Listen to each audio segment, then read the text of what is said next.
Good evening every one, welcome to best food Trivandrum. கொடுக்குற காசுக்கு கொஞ்சம் ஒர்த்தாக நல்ல ஆம்பியன்ஸில் நிறைய வெரைட்டியில் ஜூஸ் கிடைக்கணுன்னா அதுக்கு பெங்களூர் ஜூஸ் அண்ட் ஃபுட்ஸ் உண்மையிலேயே ஒரு நல்ல பிளேஸ். ஏன்னா கொடுக்குற காசுக்கு ஓரளவுக்கு நல்ல ஆம்பியன்ஸில் இருந்து சாப்பிட்றதுக்கும் சரி, அந்த கொஞ்சம் டீமாக போகணுன்னாலும் இது ஓரளவுக்கு ரொம்ப நல்ல பிளேஸ்னு சொல்லலாம். ஏன்னா ஆம்பியன்ஸாகவும் இருக்கும். அதனாலையும் என்னவோ தெரியல, பட்டம் சைடு போகும்போதெல்லாம் இதுக்குள்ளே ஏறாமல் நான் போகிறதே இல்லை. இப்போ மறுபடியும் ஏறும்போது நான் வாங்கினது ஏபிசி ஆப்பிளு, பீட்ரூட்டு, கேரட்டு மூணையும் போட்டு அடித்து தராங்கப்பா.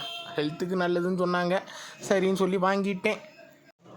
ஜூஸஸ் இவ்வளோ வெரைட்டி இருந்தாலும் சாப்பிட்ற வெரைட்டி ரொம்ப கம்மியாக இருக்குது. இது எனக்கு கொஞ்சம் ஒரு சின்ன குறையாக தெரியுது.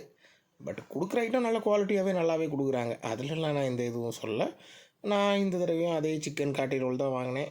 அது என்னோடய ஒரு ஃபேவரட்டாகவே ஆயிடுச்சு. ஏன்னா வேறு இடத்துலலாம் காட்டி ரோல் சாப்பிட்றத விட இங்கே உண்மையிலேயே பெஸ்ட்டாகவும் இருக்குது, நல்லாவும் இருக்குது.